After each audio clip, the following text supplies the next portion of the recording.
अच्छा साहिल, आपकी एक पोस्ट है जिसमें आपने कहा है कि बच्चे का फेलियर असल में उस्ताद का फेलियर है। ये पोस्ट काफ़ी जगहों पे शेयर हुई है और इसमें काफ़ी ज़्यादा मल्टीपल किस्म के रिएक्शन आए हैं। जिसमें एक सवाल ये भी पैदा होता है कि इस तरीके से तो पैगंबर भी उस्ताद हैं और बहुत उनके सारे फॉलोअर्स तो नहीं ईमान लेकर आते। और स्टूडेंट्स का भी इस दौर में देखें मल्टीपल फैक्टर्स हैं, वो किस घर से आ रहा है, उसकी एक अपब्रिंगिंग कहाँ पे हो रही है, उसके घर में घरेलू मामलात क्या है, वो उसके एक्सपीरियंसेस क्या है। तो इस तरह की मल्टीपल फैक्टर्स है जिसमें आप सारा का सारा ब्लेम उस्ताद पे डाल रहे हैं। और ये इसके इस जुमले के पीछे फ़िलासफ़ी क्या है, इसका कॉन्टेक्स्ट क्या है? इसकी आउट ऑफ कॉन्टेक्स्ट जो है ना, कोई भी चीज़ किसी भी लेवल के ऊपर लोगों को कन्फ्यूज़ कर देती है। ये जो वन लाइन स्टेटमेंट है ना कि बच्चा फेल हो जाए तो असल में उस्ताद का फेलियर है, ये बेसिकली एक वन लाइन थॉट है। मैं इसको चारों अलग अलग कैटेगरीज में बता देता हूँ, क्योंकि चारों चीज़ें इसके ऊपर इस वक्त चार मौजू हैं जो आपको समझने चाहिए। और ये चारों मौजू सोच के हैं। सोच का मेयार ऊपर होगा तो कौम ऊपर जाएगी। अगर सोच का मेयार नीचे रहा तो जितने मर्ज़ी कॉम्पिटेंस की बातें करते रहें, हम जितने मर्ज़ी इल्म की भी बातें करते रहें, उससे कोई ऊपर नहीं जाने वाला हमारा। सबसे पहले तो इन चार चीज़ों में leadership, basically definition of leadership क्या है। लीडरशिप किस चिड़िया का नाम है, असल में कौम को ये समझ नहीं आती। हमें ट्रेनिंग नहीं होती। पिछले 2 जनरेशन से हमने इस लफ्ज़ को बिल्कुल ही डीवैल्यू कर दिया। इसलिए चूँकि लीडरशिप का पता नहीं तो फिर गलत सलत लीडर्स को ही सेलेक्ट करते आए हम 70 सालों से।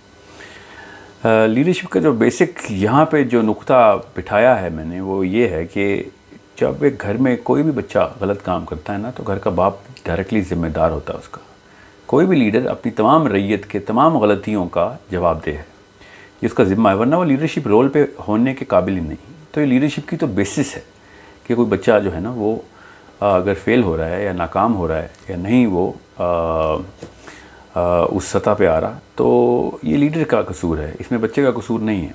दूसरा जो खाना है जिसके अंदर आपने सोच को लेके जाना है, वो बेसिकली उस्ताद का मकसद और मतलब है। अब उस्ताद जो है उसकी डेफिनेशन इतनी हमने कमर्शलाइज करके चेंज कर दी है और उसी तरीके से हमने इसको ज़मीन पर रगड़ दिया कि अब बच्चा भी उस्ताद या टीचर बनने के ख़िलाफ़ हो गया। उस्ताद का बेसिक मतलब क्या है, ये इररेलेवेंट ऑफ लीडरशिप भी पता होना चाहिए हमें। एक बंदे को मैं आपको इसको थोड़ा सा हाफ़ज़ा अगर हमारा ज़्यादा हो तो आपको ख़ुद पता होगा कि ज़्यादा अरसा नहीं हुआ कि उस्ताद होना असल में ज़िंदगी के मकासद का एक हिस्सा था। लोगों के लोग मुफ्त में उस्ताद होते थे, ज़रिया माश उनका कोई और होता था और बाय चॉइस उस्ताद बनते थे वो। और सारी जो उनकी जो ट्यूटलिश थी, जो उनके जो प्यूपल्स होते थे, जो उनके स्टूडेंट्स होते थे, वो जब अरसा गुजार लेते थे कि जब वो फ़ारिग तहसील होंगे उस उस्ताद से, तो उनकी ज़िंदगी के तमाम तर मामलात उस उस्ताद के ज़िम्मे आते थे। उन बच्चों की नाकामियाँ, उनके किसी भी किस्म के गलत जो फेल थे, उससे उस्ताद को शर्मिंदगी होती थी। वो पैसे कहीं और से कमाता था और उस्ताद होने को अपनी ज़िंदगी का मिशन समझता था। ये उस्ताद हज़ारों साल से ऐसे असातिज़ा रहे हमारे। जब से ये कैपिटलिज़म का दौर आया है तो हमने ये उस्ताद का सारा मतलब ही बदल दिया। तीसरी जो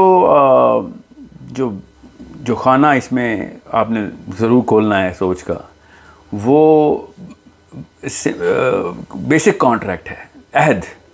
बेसिक कॉन्ट्रैक्ट की पासदारी, अहद की जो पासदारी है, उसमें कोई रॉकेट साइंस नहीं, कॉमन सेंस है कि जो कॉन्ट्रैक्ट आपने किया है वो पूरा करना है आपने।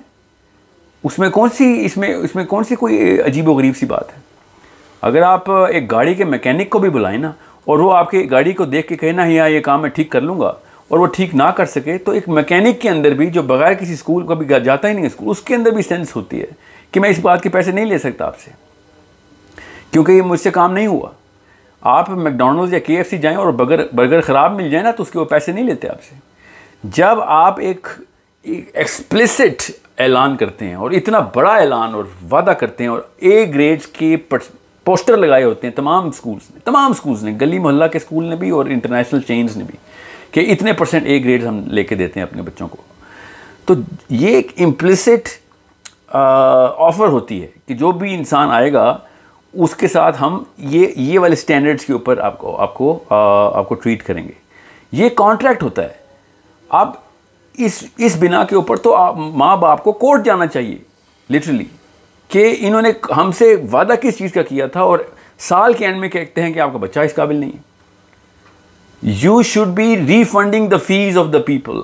उन बच्चों की फीस वापस करनी चाहिए आपको as school holder, as teachers, के ये अब हमसे नहीं आपका बच्चा हैंडल हो सका, जो भी वजह थी उसकी। अभी मैं आता हूँ माँ बाप के ऊपर, मगर एज माँ बाप तो नहीं कॉन्ट्रैक्ट किया ना, उन्होंने तो कोई बैनर नहीं लगाया, एडवर्टाइजमेंट लगाई होती घरों के बाहर, स्कूल ने लगाए होते हैं।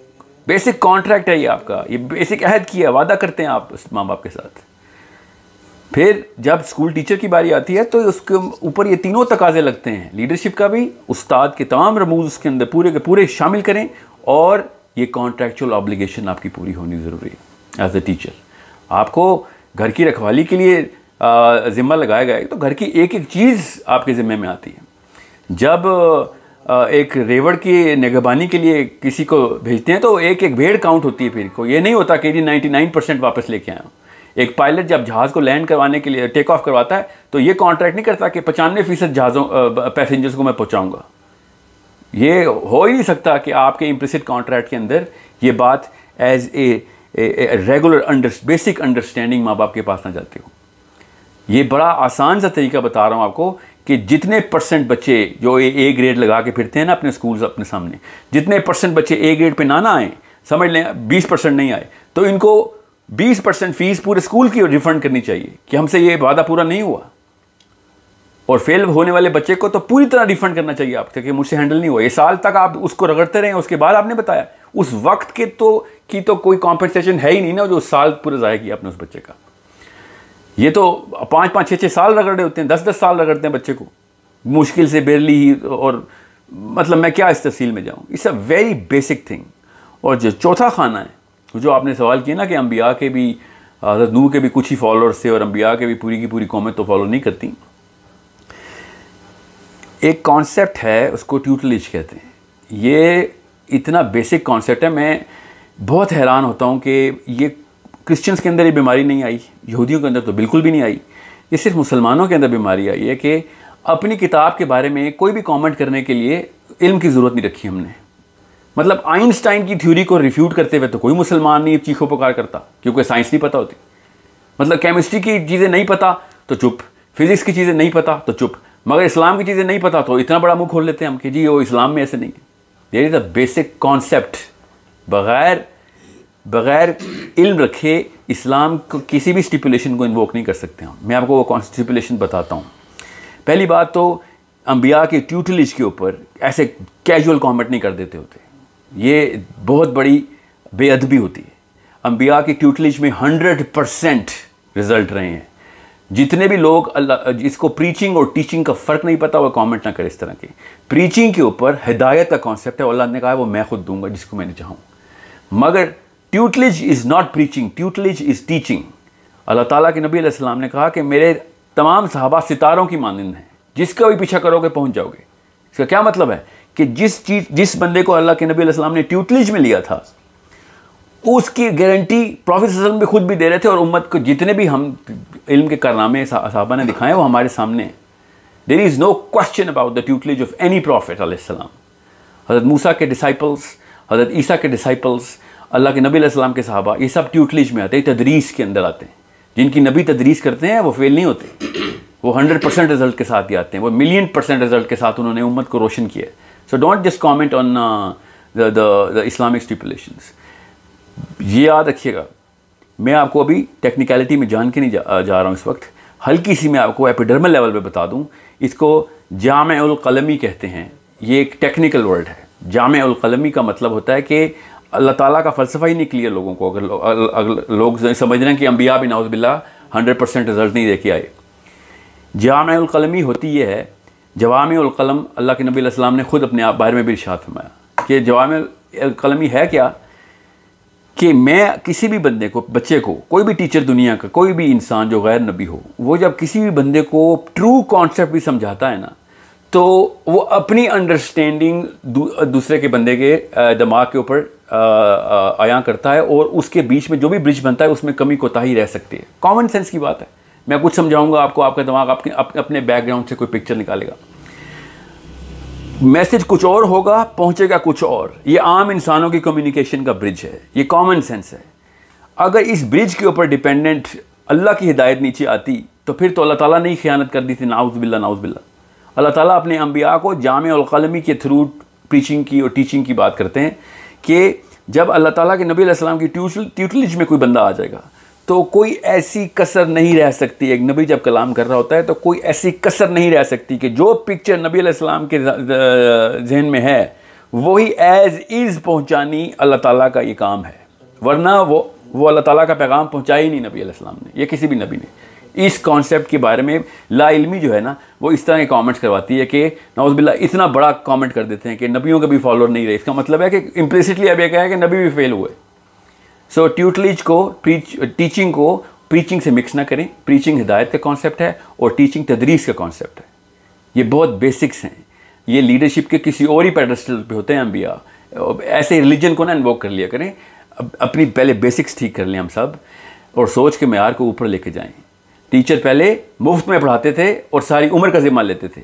अब लाखों रुपए PIA का पायलट जितनी तनख्वाह लेता ना, इतने मेन स्ट्रीम स्कूल के प्राइवेट स्कूल के टीचर लेते हैं। किसी पायलट से कहें ना 85% बंदे पहुंचा दो खाली, तो लग पता जाएगा आपको, कोई बैठेगा जहाज़ में। ये इतना बड़ा कॉन्ट्रैक्ट करते हैं आप, और रिफंड भी नहीं करते उनको कि यार you know what, it's my failure, at least accept the blame कि टीचर का कसूर है इस पर।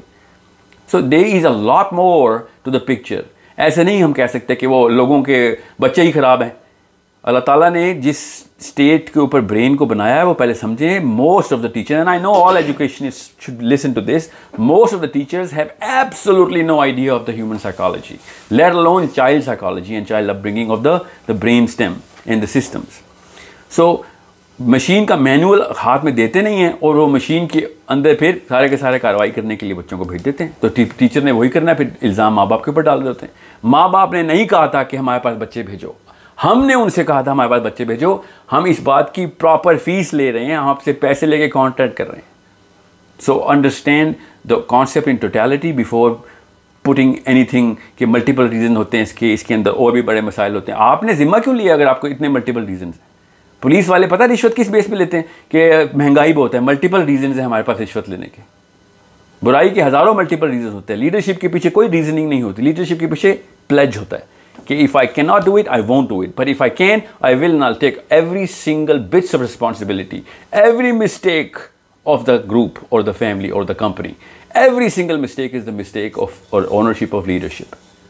This is how technical and how grave this concept of leadership. यहाँ पे तो हर गली में अब बंदा लीडर बनने की कोशिश कर रहे हैं ना। ये पार्लियामेंट हाउस हम 70 साल से पता इन नाहलों में क्यों भर रहे हैं? बिकॉज माँ बाप ट्रेनिंग ही नहीं देते लीडरशिप की, बेसिक्स ही नहीं बताते। अभी मैं सिर्फ बेसिक्स की बात बता रहा हूँ। I hope everything is clear about why I said कि कोई एक बच्चा फेल होता है, उस्ताद फेल हो रहा होता है असल में। लेकिन इससे एक और दिमाग में सवाल पैदा होता है कि इस टाइम पे जो क्लास है, एक क्लास में एक टीचर 2 या 3 या 4 स्टूडेंट्स को नहीं पढ़ा रहा होता। उस कुछ कभी कभी स्ट्रेंथ 30 भी होती है, 50 भी होती है, 100 भी होती है। तो वो सबको इंडिविजुअली तो इतना टाइम नहीं दे सकता। तो फिर उस बात की फीस क्यों लेता हो? नहीं तो जब टाइम नहीं दे, आप मुझे बताएं, आप अपने बच्चों को स्कूल लेके जाते हैं और स्कूल आपसे कहे ना कि हमारे पास 50 बंदे हैं, हम आपको फोकस नहीं दे सकेंगे इसलिए हम आपसे कम फीस ले लेते हैं। कभी ऐसा हुआ है? वो उस फोकस की फीस लेते हैं कि हम आपसे फुल फोकस करेंगे। आज कोई भी स्कूल ऐसा नहीं बचा जो इस फोकस को अपने बैनर पे लगा के ना बैठा हो। बोलते ही हैं कि हमने क्लासरूम का साइज श्रिंक किया ताकि फुल फोकस कर सकें। अगर आप फुल फोकस के बाद भी बच्चा पास नहीं कर सकते, पास की बात तो मैं पास फेल की तरह मैं जाना भी नहीं चाहता। उस देखें 3 चीज़ें ज़रूरी हैं उस्ताद के अंदर, एक बच्चे के अंदर डालना, एक इल्म, एक शऊर और एक काबिलियत। ये तीनों हैं। अगर इल्म और शऊर को इकट्ठा कर लें, 4th डिग्री होती है किरदार की। किरदार का तो कोई लफ्ज़ ही नहीं है ना स्कूलों में, बोला ही नहीं जाता, लेट अलोन कि उसके ऊपर कोई कुरिकुलम लिखा जाए। ठीक है, शऊर, काबिलियत और किरदार, इनको मैं शऊर के अंदर ही रख रहा हूँ इस वक्त। ये तीनों चीज़ें नहीं करे तो उस्ताद किस बात के हैं आप? ये आपने इंस्टीट्यूट कैसे खोल लिए, दीवारें खड़ी कैसे कर ली आपने स्कूल की? मैं अपने सवाल को थोड़ा सा रिफ्रेश करूँगा। मैं आपको दोबारा से रिफ्रेश करके आंसर देता हूँ। अगर 50 बच्चे हैं या 30 बच्चे हैं, if you are actually taking money for it and pledging कि we are going to put all the focus on every child, then you cannot say कि बच्चे ज़्यादा हैं तो मैं इतना फोकस नहीं कर सका। आपने गलत शोबा चूज़ कर लिया। फिर नहीं, इससे तो ये समझ आती है कि जो अभी का स्कूल सिस्टम है उस सिस्टम में हमें थोड़ी सी चेंज लानी चाहिए। तो मैं असल देखें, मैं तो इस सिस्टम के अंदर रह के ये बात की ताकि सोच डेवलप की जाए सिस्टम। मुझे तो पता है सिस्टम बिल्कुल बेकार और नकारा है, मुझे तो इस बारे में तो कोई बहस ही नहीं हो रही। मैं इस सिस्टम के अंदर उस टीचर की सोच डेवलप करने की कोशिश कर रहा हूँ कि उसको पता हो कि किस शोबे में आना चाह रहा हूँ। मुझे कोई कहे पाकिस्तान पुलिस ज्वाइन कर लो, आई विल नो कि आई कैंट हैंडल दैट। साहिल, मैं आपकी बात समझ गया हूँ, लेकिन अच्छा अब इसी आपकी बात को प्रैक्टिकल उस पर अप्लाई करते हैं। एक टीचर आपकी बात समझ गए, वो अपनी क्लास में जाता है 1 घंटे के लिए और आगे 50 स्टूडेंट्स हैं। वो उन 50 को अव्वल तो 1 घंटा उसके लिए टाइम ही कम है कि वो एक इंडिविजुअल को इंडिविजुअली उनको डिफरेंट तरीके से हर बंदे को किस तरह समझ आ रही है, कौन किधर रहेगा, किस तरीके से हैंडल करेगा। फिर इस मामले को हम रियल लाइफ में किस तरह इम्प्लीमेंट करें कि एक टीचर सब बच्चों को एड्रेस करे। मैंने आपसे कहा ना कि आपने यही सिस्टम रखना है ना तो फेल वालों की फीस रिफंड कर दिया करें। हमसे नहीं हो सका, हमने वादा किया था उस साल की कॉम्पेंसेशन अलग से देनी चाहिए स्कूल को कि हमने आपका साल भी ज़ाया कर दिया बच्चे का। ये कैसे कह दिया कि बच्चा ना कर रहा है आपका? बच्चा तो नहीं पैसे ले रहा आपसे, माँ बाप तो नहीं ले रहे। You are actually saying that I will make sure that कि I will this I will work on this child. ये बहाना अंदाजी नहीं चलेगी अगर आपने पेमेंट ली हुई है तो। ये किसी भी शोबे में डालें, आप किसी करियाना स्टोर पे भी चले जाएं ना, ये बहाना उधर भी नहीं चलता। और आप समझ लें कि लाखों रुपए के ऊपर हम ये वाला एक असम्पशन लेके बैठ गए कि खैर अगर 20 या 10% बच्चे फेल भी हो गए तो एक इंसानी बच्चे की कीमत जो है ना दुनिया के सारे स्कूल मिलकर अदा नहीं कर सकते। ख़ानदान तबाह कर दी, नस्लें तबाह कर दी हमने। बहुत ईजी ले ली। मैंने कहा ना लीडरशिप की तो बेसिस ही नहीं हमारे पास बनी हुई। So I am not going to listen to this sort of an argument which has absolutely no basis of understanding of leadership, the institute of teaching, and most importantly ये जो बदअहदी की हमने हर बंदे के साथ, हर माँ बाप के साथ बदअहदी की। आपके जवाब से ये अंदाज़ा हो रहा है कि इसका मतलब है कि इस टाइम की अगर मैं बात करूँ तो सारे टीचर्स जो कि पे ले रहे हैं वो ख़यानत कर रहे हैं। Well if they not living up to this standard तो फिर उस्ताद का तो मतलब ही नहीं समझ आया ना उनको। समझ रहे हैं? ये आम शोबा नहीं है, अंबिया का शोबा है ये ख़ानदानों की और नस्लों की डेवलपमेंट का शोबा है। ये मैं फिर बता दूँ, इसे रेगुलर स्टेटमेंट जो कि हर दफ़ा मैं बोलता हूँ, a teacher is as good as his worst student. College का मेरिट कैसे बनाते हैं आपको पता है ना? जो सबसे कम बच्चे का स्कोर का बच्चा हम हायर करते हैं ना, इंडक्ट करते हैं कॉलेज में, वो मेरिट होता है कॉलेज का कि इससे कम नहीं रखा हमने। ठीक है?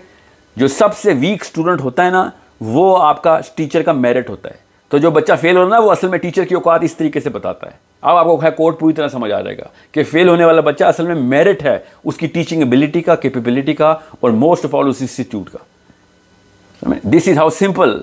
ये कॉमन सेंस की बात बता रहा हूँ, इसमें कोई मैंने इस्लामिक दफ़ा तो नहीं इन्वोक कर दी या कोई हद तो नहीं लगा दी। ये हर एक को पता है। चाइना में चले जाएंगे या तुर्की में चले जाएंगे, सबको पता है कि जो आपकी वर्स्ट परफॉर्मेंस है ना वो आपकी असल में औकात है। किसी एथलीट को भी ले लेना तब भी हम ऐसे ही करते हैं, राइटर को ले लेना तब भी ऐसे ही देखते हैं। A writer is as good as his worst book. A leader hence a leader is as good as his weakest element. जो उसकी फैमिली का वीकेस्ट एलिमेंट है वो बाप की औकात है। जो स्कूल का वीकेस्ट बच्चा है वो स्कूल की औकात है। ऐसे निकालने की कोशिश करते हैं कि बस फेल करते उसको निकाल दो। इस स्टैंडर्ड के ऊपर तो चिड़ियाघर में भी ना वो मैनेजर नहीं रखते होते कि जिन्होंने जानवरों का ख्याल रखना होता है। इस मेरिट के ऊपर वो भी कहते हैं 100% रिजल्ट चाहिए हमें, हर जानवर की देखभाल करोगे। यहाँ पे स्कूल के अंदर हमने खुली छुट्टी दे दी कि जब इंसानों की बारी आई है तो कोई बात नहीं, 20% बच्चे खैर है बेशक फारिग भी हो जाएं तो sorry, this is not how it's gonna work. This is the least, मतलब ऐसे स्टैंडर्ड्स पे ही फिर कौमें तबाह होती हैं। This is how we as teachers have lost our respect in the society. कोई भी इंसान स्कूल टीचर क्यों नहीं बनना चाहता? बिकॉज हमारे स्टैंडर्ड्स इस तरह के हो चुके हैं। इन बेसिस के ऊपर गलत को गलत माने और सही को सही माने। मैं ये नहीं कह रहा हूँ कि सारे टीचर ऐसे हैं, मैंने ऐसे ऐसे अजीम टीचर देखे हैं पाकिस्तान में। मैं स्कूल के साथ बहुत कनेक्टेड हूँ, स्पेशली वीमेन इस अज़म के साथ आई हुई हैं कि किसी बच्चे को छोड़ेंगे नहीं हम, हर बच्चे को अपने बच्चे से ज़्यादा ट्रीटमेंट दे रही। मुझे पता है मगर आटे में नमक के बराबर है। स्टैंडर्ड्स बनाने पड़ेंगे हमें, अपने बच्चों के अंदर स्टैंडर्ड्स बनाने पड़ेंगे। ऐसे नहीं, ऐसे करके कोई सिस्टम चेंज नहीं होता। You are going to put the standards in your children so that they would want to become teachers when they grow up. and these are the standards that has invited millions of people to do the right thing. और सब के सब, मैं अपने शोबे से बता रहा हूँ, ऐसे ऐसे लोग जब अपनी ज़िंदगी का पर्पस ढूंढते तो सबसे पहले टीचिंग में आते हैं कि लोगों को सिखाएं। इतना आसान नहीं है टीचिंग करना, इसके पीछे बहुत बड़ा मकसद है, इसके पीछे बहुत बड़ी काविश, इसके पीछे बहुत बड़ा अज़म चाहिए होता है, वरना तो 1000 रीजन हैं टीचिंग छोड़ने के। ठीक है, money is not the pivot on which you going to put this profession on. Sorry. अच्छा, इस स्कूलों में जिन बच्चों का कॉन्फिडेंस शेक कर दिया जाता है और ये बताया जाता है कि आप काफ़ी पीछे हैं, नालायक हैं, आप रिपीट करें, ये ऐसे बच्चों को क्या फिर इसी स्कूल में बार बार डालना चाहिए या उनको किसी तरीके से ट्यूशन्स में डालना चाहिए या घर में उनकी ख़ुद? देखें, पाकिस्तान में बढ़ती हुई ट्यूशन एकेडमीज़ जो है ना, ये तमाम स्कूल्स के ऊपर एक slap on the face on all the institute, educational institutes. As a reaction, tuition academies are flourishing. It is not a rocket science concept. Schools में अगर काम हो रहा होता तो ट्यूशन अकेडमीज़ बंद हो रही होती। ट्यूशन अकेडमीज़ लाखों रुपए ले रहे हैं ए लेवल्स, ओ लेवल्स के जो ट्यूशन पढ़ाते हैं। देयर सेलिब्रिटीज़, पूछें ज़रा इन सब से, अपने अहबाब में पूछें ये क्यों सेलिब्रिटीज़ बन गए हैं। एक एक टीचर 3-4 लाख रुपए ले रहा है, किस बेस पे? क्योंकि वो स्कूल काम नहीं कर रहा। ये समझ लें कि गवर्नमेंट हॉस्पिटल्स काम नहीं ना किए थे तो प्राइवेट प्रैक्टिस डॉक्टर्स की चमक गई थी, चांदी होगी ना डॉक्टर्स की, क्योंकि गवर्नमेंट हॉस्पिटल्स में काम नहीं करते। वो भी 2 नंबर डॉक्टर्स अपने पेशेंट्स को आप अपने क्लिनिक में राउट करते हैं। हर जगह पे ऐसी ही 2 नंबर ना, बेसिक लीडरशिप नहीं पढ़ाई जाती, बच्चों को सिखाया नहीं जाता कि उसूल हैं क्या। गालियाँ नवाज शरीफ, इमरान खान को देते हैं और ख़ुद घरों के अंदर वही काम कर रहे होते हैं अपने बच्चों के साथ। So this is a very, अब इसमें हम कोई यहूदी साजिश नहीं है इसके अंदर, ये हमारी अम्मी की और हमारे अब्बू की साजिश है। इसके अलावा कोई बंदा जिम्मेदार नहीं है। अपने बच्चों के साथ सिंसियर नहीं है आप, फिर किस कौम की बातें करते हैं। सब बस झंडा लगाने की जरूरत किसने की है, जिसको कौम का कॉन्सेप्ट ही नहीं समझ आया।